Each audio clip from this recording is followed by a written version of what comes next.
Oke, next. Nah, ini proses yang aku bilang tadi. Jadi, bookkeeping itu prosesnya tadi penerimaan dan pengeluaran. Pengeluaran itu biasanya kita membayar bill yang kita dapat dari vendor. Mungkin nggak dapat dari vendor aja ya, kayak misalkan pembayaran gaji, itu kan nggak ada vendornya ya, tapi dari karyawan. Terus misalkan pembayaran bayar parkir gitu ya, atau bayar ongkos kurir kayak gitu. Nah, bill ini itu sebagai bukti pengeluarannya kita. Nah, invoice adalah sesuatu atau alat yang kita gunakan untuk menagih ke customer. Kayak misalkan jasa nih, kita buat invoice-nya atas jasanya kita gitu ya.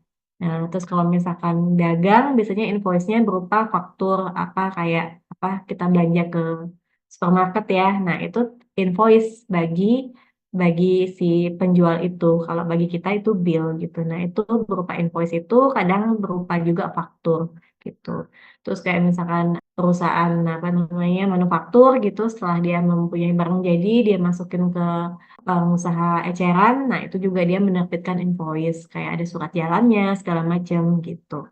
Nah, jadi intinya adalah semua transaksi bookkeeping itu berawal dari bill dan invoice gitu. Kalau misalkan kalian entry data dan maupun di Indonesia maupun di luar negeri udah pasti bill dan invoice itu udah ada di accounting software pun bill dan invoice itu udah pasti selalu ada dan dia itu udah jadi main kerjaannya kita gitu ya.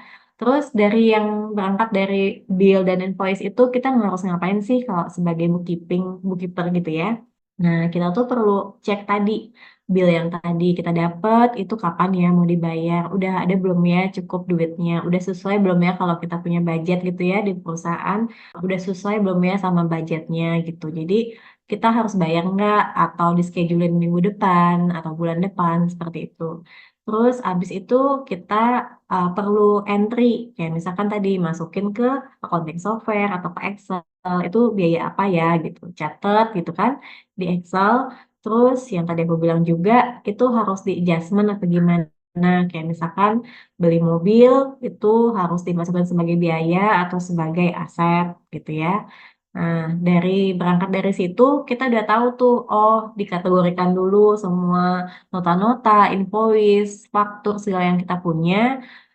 Maka dari itu tugasnya finance, kalau misalkan bookkeeping yang ngerangkap, kayak misalkan aku finance, mengangkap bookkeeping, mengangkap accounting, ya udah kita melakukan payment gitu ya. Masuk ke online banking, masuk ke mobile banking, nah kita lakukan payment ke vendor, bayar gaji karyawan, segala macam. Terus kalau misalkan kita punya yang namanya invoice gitu ya, ke customer, kita udah kirim nih minggu lalu. Ayo kita cek di bank udah masuk apa belum ke uang dari customer. Kalau belum bisa tolong di follow up atau misalkan ada yang belum masuk atau mungkin ada stuck di bank segala macamnya. Terus transaksi tuh selain payment atau get payment itu ada yang namanya refund. Contohnya kita beli, kita refund gitu ya. Atau misalkan kita sudah deliver barang gitu ya, kita udah ngirim barang, udah menjual barang itu, terus ternyata ada yang kerusakan atau ada yang something wrong, itu kita menerima refund. Nah, dari transaksi transaksi itu kita biasanya melakukan transaksi itu ada yang cash, ada yang dari mobile apa banking gitu ya. Kalau cash itu biasanya petty cash kalau kalian pernah dengar. Jadi petty cash itu uang kecil yang biasanya disediakan oleh owner atau di perusahaan buat transaksi yang kecil-kecil. Biasanya di bawah 500.000 atau sejuta. Jadi nggak perlu lewat bank transfer atau kredit card. Jadi kayak misalkan bayar parkir, bayar misalkan kurir yang di bawah yang kecil-kecil atau misalkan bayar buat transport misalkan di bensin segala macam ya. Terus ada yang namanya kayak delivery, kayak misalkan, oh kita jualan misalkan kacamata atau kita jualan misalkan tas gitu ya. Nah, misalkan harganya berapa, pasti ada ongkos kirimnya, kayak pakai salah satunya aku sebut ya, kayak misalkan Gojek atau Grab kayak gitu. Nah, kita juga harus mencatat itu gitu di luar daripada bill atau invoice yang kita yang satu lagi biasanya ada yang namanya bank fee. Jadi kadang-kadang kita ada tambahan biaya yang harus kita keluarkan atau mungkin kadang kita dipotong sama customer. dari bank fee itu. Nah, dari proses yang kita tadi udah ada dari bill dan invoice itu, nah yang tadi aku bilang setiap Jumat nih, kan aku udah bayar-bayaran ya, setiap Kamis aku udah bayar-bayaran, aku udah terima bill, aku udah send invoice, waktunya Jumat gitu kita match sama bank. Biasanya aku tarik transaksi di bank, di online banking, mobile banking, dari hari Senin sampai Jumat, atau kita cek petty cash nih, oh sisa uangnya tinggal berapa gitu ya. Uangnya keluarnya buat apa aja. Nah itu baru kita lakukan yang namanya reconcile. Reconcile itu kayak pencocokan. Jadi nyocokin nih, oh uangnya keluar 500.000 bener, billnya bener nggak gitu. Oh kadang-kadang billnya cuman 450.000. Oh 50.000-nya mungkin buat apa delivery atau kurir tadi, Grab, Gojek segala macam. Jadi ada yang harus kita catat juga, berarti bukan segitu aja. Atau misalkan kita di diskon gitu ya. Nah, terus setelah itu kita tahu tuh, oh itu untuk misalkan tadi kita ada pembayaran buat vendor tadi, itu tuh sebenarnya buat biaya apa sih? Biaya sewa kah? Atau misalkan tadi beli bensin, oh itu berarti masuk ke COA apa, cat account apa, mungkin biaya transport, seperti itu. Nah, tadi seperti pertanyaan kakak Nyoman ya, jadi selain hanya melakukan pengeluaran dan penerimaan mencatat itu, kita sebagai bookkeeper itu biasanya berkewajiban kalau kita punya yang namanya fixed asset atau aktiva tetap, contohnya bangunan, tanah gitu ya, motor, mobil, terus laptop gitu ya, misalkan printer segala macam, itu biasanya kita kategorikan sebagai aktiva tetap. Misalkan contohnya jumlahnya lebih dari 1 juta, itu tergantung dari kita mau kategorikannya seperti apa. Karena kalau aset itu mindsetnya adalah dia bisa digunakan dalam waktu cukup lama, lebih dari setahun, lebih dari 6 bulan deh gitu. Jadi kayak misalkan kita beli printer sesuai peraturan gitu ya, regulasi, maksudnya secara PSAK-nya itu biasanya kita masukkan sebagai aset bukan sebagai biaya, karena itu masih bisa kita pakai selama setahun, 2 tahun, 3 tahun. Nah nanti itu biasanya kita depresiasikan, namanya depresiasi. Jadi misalkan motor untuk 8 tahun, kita depresiasikan 8 tahun, sebulannya berapa? Nah itu yang kita nanti harus lakukan depresiasi tiap bulannya. Biasanya ada kalau di Google Sheet atau Excel tuh kita buat schedule-nya gitu ya. Jadi tiap bulan biayanya ada biaya depresiasi. Jadi bukannya biaya printer 1 juta, tapi biaya depresiasinya cuman mungkin 100.000 kayak gitu ya. Terus amortization. Amortization ini contohnya tadi sewa gedung gitu ya. Sewa gedung untuk kantor atau untuk gudang, toko, sewanya 100 juta. Jadi kita secara accounting tidak serta-merta membiayakan itu 100 juta. Jadi yang kita masukkan itu biasanya kita masukkan ke chart of account itu sebagai biaya apa biaya sewa dibayar di muka. Itu bahasa Indonesianya, tapi kalau bahasa yang aku bisa pakai biasanya prepaid rent. Jadi kayak sewa di muka gitu. Jadi itu masuknya nanti ke balance sheet, ke neraca. Jadi itu nggak sebagai biaya, kita masukkan itu 100 juta, sama seperti depresiasi, itu kita bagi nanti, oh misalkan kita sewanya setahun gitu ya, jadi 100 juta tadi bisa dibagi 12 bulan, dapatnya misalkan 80.000 something, sorry, 800.000 something gitu ya. Nah, yang menjadi biaya sewa pada bulan misalkan Januari, itu cuma 800.000, bukan si 10 juta tadi gitu. Nah, dari yang depresiasi, amortisasi, ada lagi nih kerjaan tambahannya bookkeeper, nggak sampai situ aja banyak ya. Jadi adjustment. Jadi kalau misalkan ada yang salah-salah juga apa salah-salah pengkategorian atau misalkan ada yang harus dibenerin itu kita namanya adjustment. Biasanya kita buatnya namanya di jurnal adjustment. Banyak kok beberapa hal nanti kalau kalian yang sudah mendalami itu kalian akan tahu mana yang harus di-adjust gitu kayak misalkan bank fee atau segala macam. Terus write off. Write off ini biasanya tentang apa yang kayaknya itu angkanya salah atau memang harus dihapuskan. Contohnya ada aset aktiva, misalnya kita beli printer, printernya rusak gitu ya, udah nggak bisa dipakai lagi. Nah, di situ kita biasanya write off. Atau misalkan kita punya invoice yang kita udah send ke customer gitu. Kita kan bilangnya account receivable ya, atau bahasa Indonesia piutang gitu ya. Nah, piutang ini kita udah send ke customer, tapi customer ini kayak ngilang gitu, diam-diam baik, nggak ada kabar. Nah, kita kan nggak tahu nih mesti diapain. Angka itu akan tetap ada di neraca, di balance sheet. Jadi kita harus apakan nih kalau agingnya atau umurnya udah lebih dari misalkan setahun.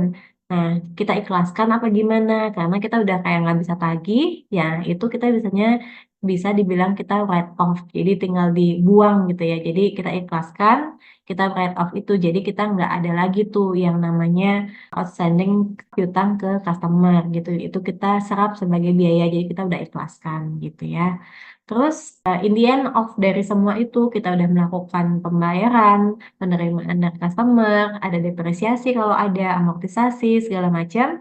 Itu kita cek semuanya udah masuk transaksinya, uang biasanya kalau kayak kita pakai accounting software, nanti aku bakal jelaskan pada saat kita login ke salah satu accounting software, itu banknya saldo di bank, biasanya kita bisa print ke bank atau misalkan cek di mobile banking atau website ya, online banking, itu saldo di bank dengan saldo yang ada di Excel atau di accounting software itu akan sama. Misalkan saldo per 31 Januari 2024 misalkan 500 juta gitu ya.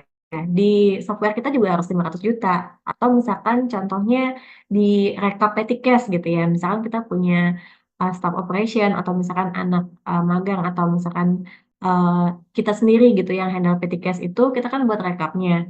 Nah, misalnya rekapnya itu misalkan jumlah petty cash yang ada akhir bulan misalkan 1 juta gitu. Nah, uangnya udah benar belum ada 1 juta. Kalau nggak benar, nah itu harus dicek lagi gitu. Intinya semua itu adalah membalanskan apa yang ada di antara laporan dengan kenyataannya. Nah, setelah itu balance, setelah itu dilakukan, barulah kita yang namanya bisa buat laporan. Jadi laporan keuangan atau laporan pajak gitu. Oke, aku next ya. Oke, contoh COA atau child of account. Ini ada beberapa contohnya. Ada aset, ada income, ada kalau untuk balance sheet itu neraca ya. Indonesianya itu biasanya pasti ada aset, ada hutang, terus ada yang namanya modal gitu. Jadi kalau aset itu apa aja sih kayak uang di bank, uang petty cash, terus receivable ini piutang, jadi tagihan kita ke customer, terus yang prepaid tadi misalkan kayak biaya sewa, yang kita udah bayar buat setahun gitu ya, stok misalkan saham atau stok di gudang gitu ya, inventory, ada aset yang fix aset yang tadi aku bilang, mobil, motor, laptop, handphone, segala macam. Terus goodwill ini kayak misalkan kita punya paten gitu ya, yang kita daftarkan. Terus hutang, misalkan kita hutang ke vendor A, B, C gitu ya, belum bayar si vendor ini atau supplier ini gitu ya, kalau misalkan kita ini jualan gitu. Terus biaya gaji gitu, misalkan gajinya belum dibayar nih gitu, ada hutang gaji ke karyawan, ada hutang pajak, atau kita kalau misalkan kita masih personal ataupun perusahaan kita pakai kredit card gitu ya, belum pembayaran di akhir bulan gitu karena due-nya belum atau memang belum dibayar itu kredit card. Ada juga misalnya kalau kita ada punya hutang, hutang ke bank gitu atau hutang ke personal gitu ya, ke teman atau siapapun gitu, itu ada di hutang, di liability. Terus ini modal. Jadi modal itu ada equity, ada capital, modal itu sendiri. Current year earning ini maksudnya adalah laba tahun berjalan. Jadi atau bulan berjalan. Jadi labanya bulan ini berapa sih? Kalau return earning ini lebih ke laba di tahun-tahun sebelumnya. Jadi misalkan tahun lalu profit nih gitu. Nah, itu akan muncul di laporan keuangan di tahun yang sekarang. Oke, cepet aja. Income udah pasti kalian tahu kan ya, pendapatan asalnya dari sales gitu ya. Dari misalkan kalau jasa itu konsultansi revenue, terus dari invoice-invoice yang kita terbitkan ke customer. Ada revenue nih bisa jadi kayak misalkan kita ada penjualan-penjualan aset gitu ya, karena itu kan bukan dari bidang usaha kita gitu ya. Misalkan, oh kita udah bosan sama laptop ini kita jual gitu. Nah itu maksudnya ada revenue gitu ya. Bukan merupakan, emang kita nggak jual laptop gitu. Maksudnya bukan penjual laptop, tapi ada income dari hasil jual aset bekas. Misalkan bisa masuk ke ada revenue. Terus kayak misalkan expand, apa aja sih expand gitu ya. Ini yang tadi itu berkaitan banget ya. Kalau untuk expand itu sangat tergantung dari jenis usaha, business type dari suatu perusahaan usaha itu tersendiri. Jadi expand-nya itu akan bervariatif, nama-namanya itu tergantung dari apa usahanya kalian. Jadi kayak misalkan yang general banget itu udah pasti ada bank fee gitu ya, kalau ada mobile banking segala macam. Terus ada delivery mungkin, customer, kurir, freight gitu, consulting kalau kalian punya jasa gitu ya. Kalau misalkan kalian ada hire siapa gitu untuk konsultasi, salary, gaji buat karyawan, buat buruh gitu, keren, sewa, biaya sewa, seperti tadi aku bilang, subscription misalkan kalian ada pakai tools kayak Google atau Canva atau segala macam gitu ya. Travel, kalau misalkan kalian ada travel, transport, misalkan biaya parkir, biaya perjalanan dinas, biaya apa namanya transport gitu ya untuk usaha kalian. Terus ada biaya asuransi segala macam. Nah itu untuk expand ini balik lagi tergantung dari business type atau scope of business perusahaan masing-masing. Oke, next.